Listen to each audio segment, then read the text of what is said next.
The war room was a frenzied orchestra of beeps and alarms, pulsing red as the incoming threat loomed closer on the monitors. Dr. Evelyn Sharp stood, fists clenched, staring down the live feed with cold determination. "God damn it, we need more time," she snapped, the urgency in her voice cutting through the chaos.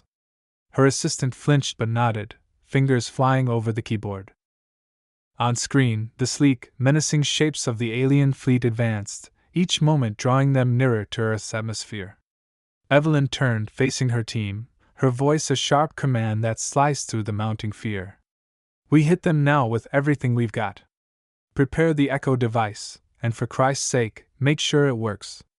We're not just fighting for our lives here, we're setting a precedent for every son of a bitch out there in the stars watching us."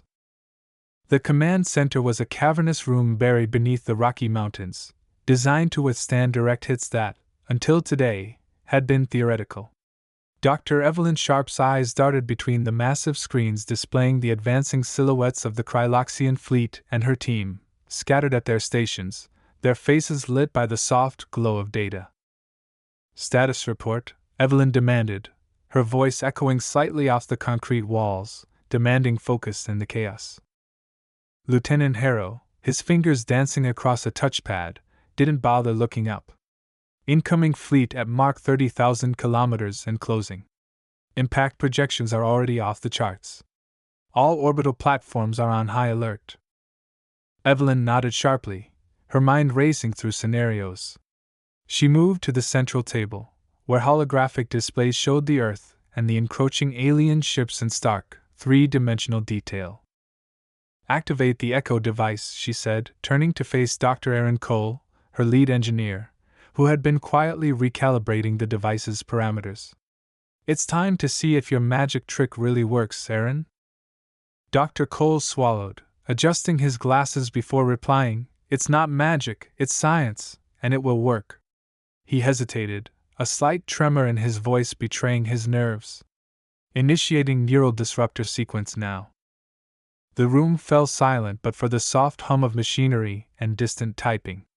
Everyone watched as the first signals, invisible and silent, began to radiate out from Earth's hidden arsenal of satellites, arcing through the cold vacuum of space towards the approaching fleet. Evelyn stepped closer to the main screen, observing the alien formation. She knew the theory behind the Echo device was sound. The disruptor would tap into the Kryloxians' neural frequencies, inducing severe cognitive dissonance. In simpler terms, it would inject chaos directly into their minds. Minutes passed like hours. Just as doubt began to whisper in the corners of the room, the screen showed the first signs of success. Several of the enemy ships slowed, their formations beginning to scatter. "Direct hit," Dr. Cole announced, relief flooding his features. "Neural disruption is successful. Several ships are breaking formation." Evelyn let out a breath she hadn't realized she was holding, but her relief was short-lived. "Keep monitoring their progress," she instructed. "This battle isn't over yet. They might adapt, and we need to be ready to respond." As the team continued to monitor the effects of the Echo device, Evelyn turned to a secondary screen displaying global defense readiness. She opened a secure line to the President. "Madam President," she began, her tone all business, "the initial deployment of the Echo device has been successful. The Kryloxian advance has been disrupted." On the other end of the line, the President's voice was steady. "And the moral costs, Dr. Sharp? How do we calculate that?" Evelyn paused, her gaze fixed on the stars speckled on the screen, each one potentially a witness to their desperation. "We may debate that for years to come," she replied honestly. "But today, we've chosen the option that preserves the most lives without a single shot fired. We've bought ourselves time, not just survival." "Keep me updated, Doctor," the President said, "and Evelyn, good work." As the line went dead, Evelyn turned back to her team, who were watching her with a mixture of admiration and apprehension. "Let's continue monitoring the effects and prepare for their next move. This war is far from over." The initial success of the Echo device rippled through Earth's command centers with a mixture of relief and awe. In the underground bunker, Evelyn watched as the once tightly coordinated Kryloxian fleet began to falter, their ships drifting erratically as their pilots suffered the effects of the neural disruption. "Look at them, they're scattering like lost children," murmured Lieutenant Harrow, unable to hide a smirk as he watched the monitors. Despite the victory, Evelyn's expression remained tense. "Don't get comfortable. We need to analyze their responses. This is uncharted territory," she cautioned, her eyes never leaving the screen. The room buzzed with activity as her team complied, gathering data from the satellite feeds.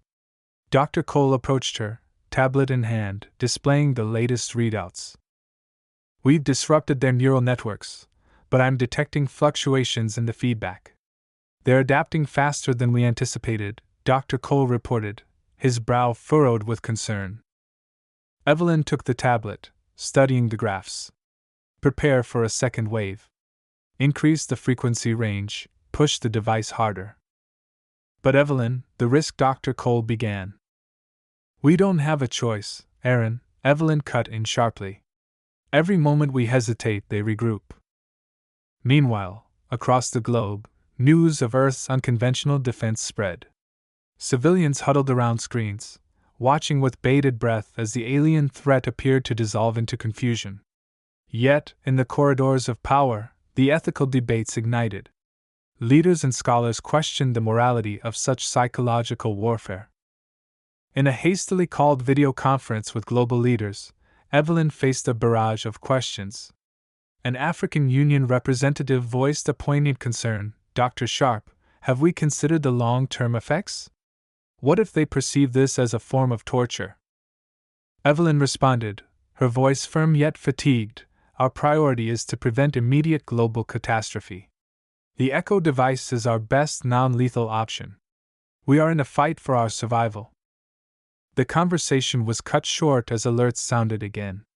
The alien fleet, though still disoriented, had begun firing blindly, their shots careening off into space, dangerously close to hitting their own ships. "Commander, we need to act now," Dr. Cole urged, drawing Evelyn's attention back to the immediate crisis. "Implement the second wave," she ordered, returning to the console. "Target the flagship. If we can disorient their leader, it may break their resolve." As the enhanced frequency broadcasted, the flagship's erratic movements grew more pronounced. Then, suddenly, a larger screen displayed the alien commander, Commander Zalthuras, broadcasting on all channels, his image distorted and voice fragmented. "People of Earth," he stammered, his usual composure shattered by waves of neural interference, "cease your attack. We surrender." A hush fell over the room.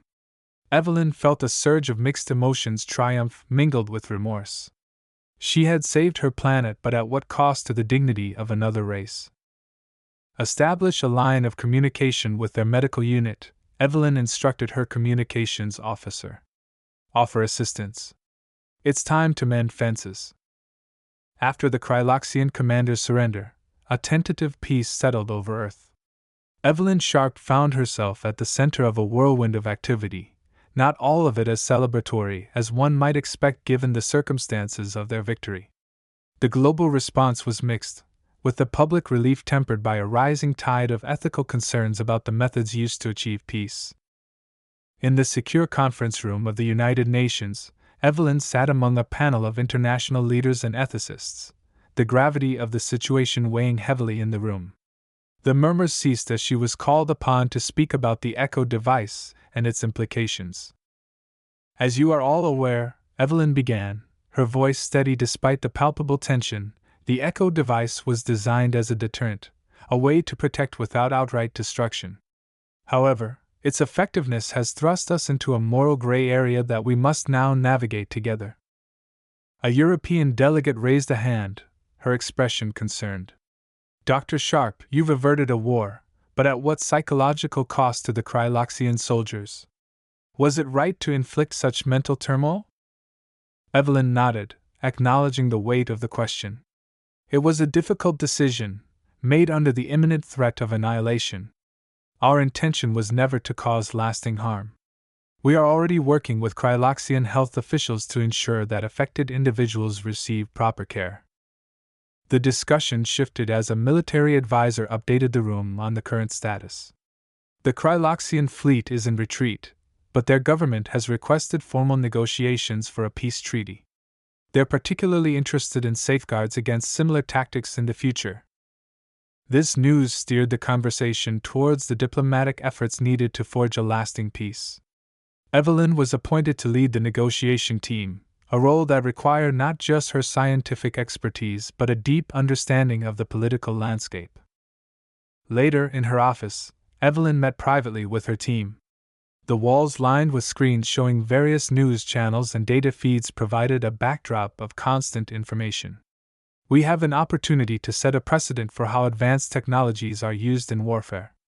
Our approach in these talks can define interstellar law for generations, she explained, outlining her vision for the negotiations. Her lead engineer, Dr. Cole, looked uneasy. There's another issue, Evelyn. There's chatter among other alien civilizations. They fear the potential misuse of such technology and its proliferation. How do we address these concerns? That will be our cornerstone, Evelyn responded firmly. Complete transparency about the Echo device's capabilities and restrictions, coupled with a proposal for a multilateral treaty on the use of neural technologies. The preparation for the peace talks was intense. Evelyn spent days in briefings, strategy sessions, and simulations. She knew that every word she would speak at the negotiation table carried weight, not only for Earth but for how humanity was perceived across the stars. As she boarded the transport to the neutral meeting station in orbit around Mars, Evelyn felt the isolation of space mirror her own solitude in this vast endeavor.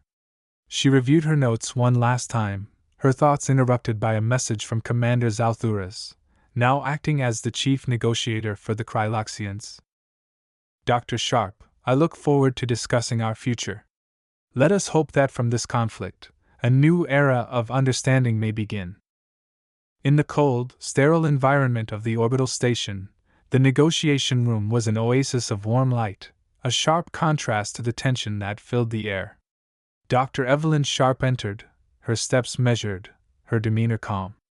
Across the table, Commander Zalthuras and his team awaited, their expressions unreadable. Evelyn took her seat, her eyes briefly meeting Zalthuras's. The mutual recognition of their shared responsibility to forge peace was palpable. Let us begin, Evelyn initiated, her voice clear and resonant in the quiet room. We are here not just to end a conflict, but to prevent future ones. Zalthuras nodded, his voice carrying a hint of wariness. Indeed, Dr. Sharp. But we seek assurances. Your use of the Echo device has left a deep distrust among my people. How do we know such technologies will not be employed again? Evelyn acknowledged his concern with a nod. Understandable. That's why I proposed the first point of our treaty include a mutual ban on the use of neural disruption technologies in warfare, along with a shared framework for the treatment and rehabilitation of those affected by such devices. A murmur of approval went around the room. One of Zalthuras's advisors, a specialist in interstellar law, leaned forward. And what of oversight? Who ensures that the terms of this ban are upheld? We suggest an independent Galactic Oversight Committee, Evelyn responded, comprised of members from various civilizations, rotating regularly to prevent biases. This committee will have the authority to inspect, monitor, and report on any activities that might breach the treaty. The negotiations moved into complex territory, discussing the intricacies of enforcement and the legal ramifications of the treaty. Evelyn and her team presented detailed proposals, backed by data and precedent, arguing passionately for a framework that promoted transparency and trust. As hours turned into days, the momentum of initial agreements began to wane as deeper, more contentious issues were tabled. The right to self-defense was a particularly thorny issue, with each side having differing views on what constituted appropriate and proportionate use of force. During a recess, Evelyn found herself alone with Zalthuras at a viewport, looking out at Earth below. The planet, A vibrant mosaic of blues and greens seemed peaceful from their distant vantage point. Zalthuras broke the silence. I never wanted war, Dr. Sharp. Seeing your world like this, knowing the lives at stake, it clarifies much. Evelyn turned to him, her expression softening. Many of us feel the same. We're bound by our duties, but it's the ordinary lives that will feel the impact of our decisions here. This candid exchange marked a turning point. When discussions resumed, there was a noticeable shift in tone.